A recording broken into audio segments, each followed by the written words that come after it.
ओम श्री परमात्मने नमः। श्रीमद् भगवत गीता साधक संजीवनी। पूज्य संत श्री स्वामी राम सुखदास जी द्वारा हिंदी टीका। पृष्ठ 203 203। ऑडियो 61। संबंध। पीछे के 2 श्लोकों में वर्णित महापुरुष की स्थिति को प्राप्त करने के लिए साधक को क्या करना चाहिए, इस पर भगवान आगे के श्लोक में साधन बताते हैं। श्लोक 19। तस्मादसक्तः सततं कार्यं कर्म समाचर, असक्तो ह्याचरन् कर्म परमाप्नोति पुरुषः। इसलिए तू निरंतर आसक्ति रहित होकर कर्तव्य कर्म का भली भांति आचरण कर, क्योंकि आसक्ति रहित होकर कर्म करता हुआ मनुष्य परमात्मा को प्राप्त हो जाता है। व्याख्या। तस्मादसक्तः सततं कार्यं कर्म समाचर। पूर्व श्लोकों से इस श्लोक का संबंध बताने के लिए यहाँ तस्मात् पद आया है। पूर्व श्लोकों में भगवान ने कहा कि अपने लिए कर्म करने की कोई आवश्यकता न रहने पर भी सिद्ध महापुरुष के द्वारा लोक संग्रहार्थ क्रियाएं हुआ करती है। इसलिए अर्जुन को भी उसी तरह अर्थात निष्काम भाव से कर्तव्य कर्म करते हुए परमात्मा को प्राप्त करने की आज्ञा देने के लिए भगवान ने तस्मात् पद का प्रयोग किया है।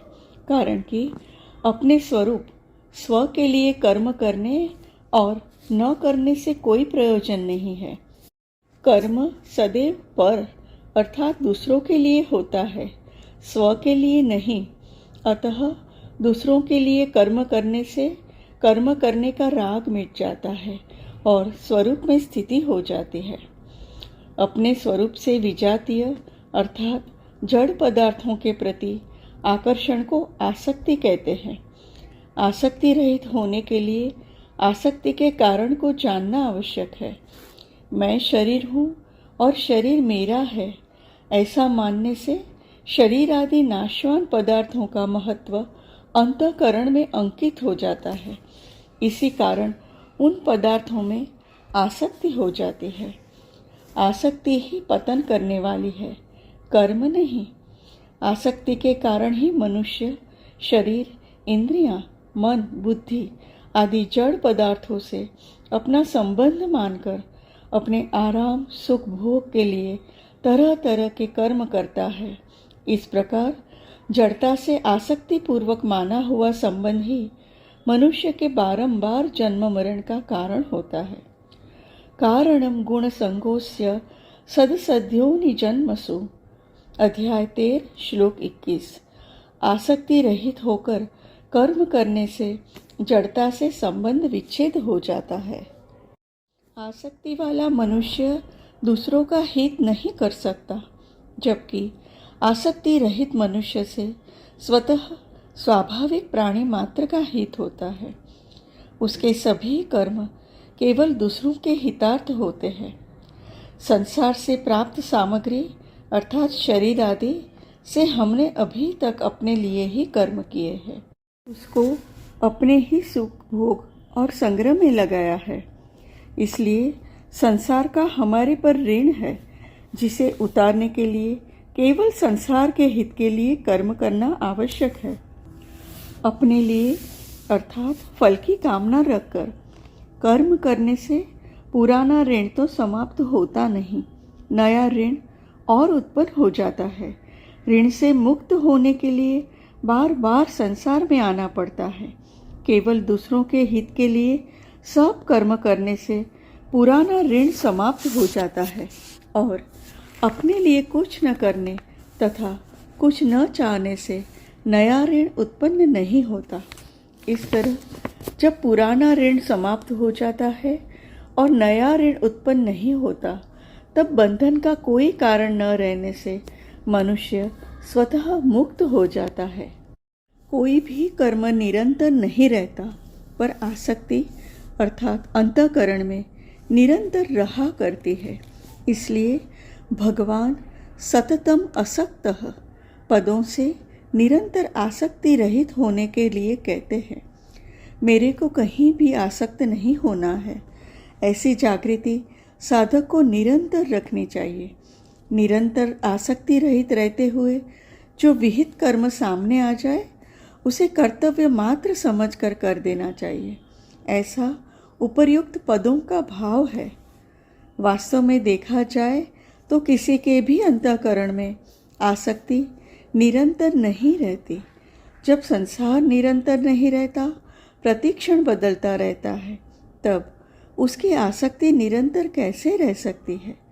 ऐसा होते हुए भी माने हुए अहम के साथ आसक्ति निरंतर रहती हुई प्रतीत होती है। कार्यम अर्थात कर्तव्य उसे कहते हैं जिसको कर सकते हैं और जिसको अवश्य करना चाहिए। दूसरे शब्दों में कर्तव्य का अर्थ होता है अपने स्वार्थ का त्याग करके दूसरों का हित करना, अर्थात दूसरों की उस शास्त्र विहित न्याय युक्त मांग को पूरा करना जिसे पूरा करने के सामर्थ्य हमारे में है। इस प्रकार कर्तव्य का संबंध परहित से है। कर्तव्य का पालन करने में सब स्वतंत्र और समर्थ है, कोई पराधीन और असमर्थ नहीं है।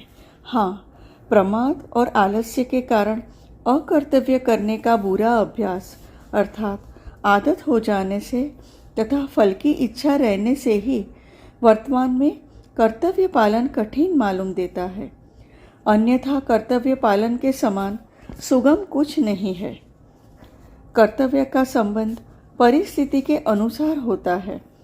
मनुष्य प्रत्येक परिस्थिति में स्वतंत्रतापूर्वक कर्तव्य का पालन कर सकता है। कर्तव्य का पालन करने से ही आसक्ति मिटती है। अकर्तव्य करने तथा कर्तव्य न करने से आसक्ति और बढ़ती है। कर्तव्य अर्थात दूसरों के हितार्थ कर्म करने से वर्तमान की आसक्ति और कुछ न चाहने से भविष्य की आसक्ति मिट जाती है। समाचर पद का तात्पर्य है कि कर्तव्य कर्म बहुत सावधानी, उत्साह तथा तत्परता से विधि पूर्वक करने चाहिए।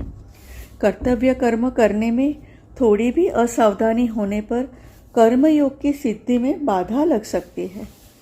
वर्ण, आश्रम, प्रकृति अर्थात स्वभाव और परिस्थिति के अनुसार जिस मनुष्य के लिए जो शास्त्र विहित कर्तव्य कर्म बताया गया है, अवसर प्राप्त होने पर उसके लिए वही सहज कर्म है। सहज कर्म में यदि कोई दोष दिखाई दे तो भी उसका त्याग नहीं करना चाहिए। अध्याय 18 श्लोक 38वां। क्योंकि सहज कर्म को करता हुआ मनुष्य पाप को प्राप्त नहीं होता। अध्याय 18 श्लोक 47। इसीलिए यहाँ भगवान अर्जुन को मानो यह कह रहे हैं कि तू क्षत्रिय है, अतः युद्ध करना अर्थात घोर दिखने पर भी तेरा सहज कर्म है, घोर कर्म नहीं। अतः सामने आए हुए सहज कर्म को अनासक्त होकर कर देना चाहिए। अनासक्त होने पर ही समता प्राप्त होती है। विशेष बात, जब जीव मनुष्य योनि में जन्म लेता है तब उसको शरीर, धन, जमीन, मकान आदि सब सामग्री मिलती है और जब वह यहाँ से जाता है तब सब सामग्री यहीं छूट जाती है। इस सीधी सादी बात से यह सहज ही सिद्ध होता है कि शरीर आदि सब सामग्री मिली हुई है, अपनी नहीं है। जैसे मनुष्य काम करने के लिए किसी कार्यालय अर्थात ऑफिस में जाता है तो उसे कुर्सी, मेज, कागज आदि सब सामग्री कार्यालय का काम करने के लिए ही मिलती है, अपनी मानकर घर ले जाने के लिए नहीं। ऐसे ही मनुष्य को संसार में शरीर आदि सब सामग्री संसार का काम अर्थात सेवा करने के लिए ही मिली है, अपनी मानने के लिए नहीं। मनुष्य तत्परता और उत्साहपूर्वक कार्यालय का काम करता है तो उस काम के बदले में उसे वेतन मिलता है। काम कार्यालय के लिए होता है और वेतन अपने लिए। इसी प्रकार संसार के लिए ही सब काम करने से संसार से संबंध विच्छेद हो जाता है और योग अर्थात परमात्मा के साथ अपने नित्य संबंध का अनुभव हो जाता है। कर्म और योग दोनों मिलकर कर्म योग कहलाता है। कर्म संसार के लिए होता है और योग अपने लिए। यह योग ही मानव वेतन है। संसार साधन का क्षेत्र है। यहाँ प्रत्येक सामग्री साधन के लिए मिलती है, भोग और संग्रह के लिए कदापि नहीं। सांसारिक सामग्री अपनी और अपने लिए है ही नहीं। अपनी वस्तु परमात्मा तत्व मिलने पर फिर अन्य किसी वस्तु को पाने की इच्छा नहीं रहती। अध्याय 6 श्लोक 22। परंतु सांसारिक वस्तुएं चाहे जितनी प्राप्त हो जाए पर उन्हें पाने की इच्छा कभी मिटती नहीं, प्रत्युत और बढ़ती है। जब मनुष्य मिली हुई वस्तु को अपनी और अपने लिए मान लेता है तब वह अपनी इस भूल के कारण बंध जाता है। इस भूल को मिटाने के लिए कर्मयोग का अनुष्ठान ही सुगम और श्रेष्ठ उपाय है। कर्मयोगी किसी भी वस्तु को अपनी और अपने लिए न मानते हुए उसे दूसरों की सेवा में अर्थात उन्हीं की मानकर लगाता है। अतः वह सुगमतापूर्वक संसार बंधन से मुक्त हो जाता है। कर्म तो सभी प्राणी किया करते हैं, पर साधारण प्राणी और कर्मयोगी द्वारा किए गए कर्मों में बड़ा भारी अंतर होता है। साधारण मनुष्य अर्थात कर्मी आसक्ति, ममता, कामना आदि को साथ रखते हुए कर्म करता है और कर्मयोगी आसक्ति, ममता, कामना आदि को छोड़कर कर्म करता है।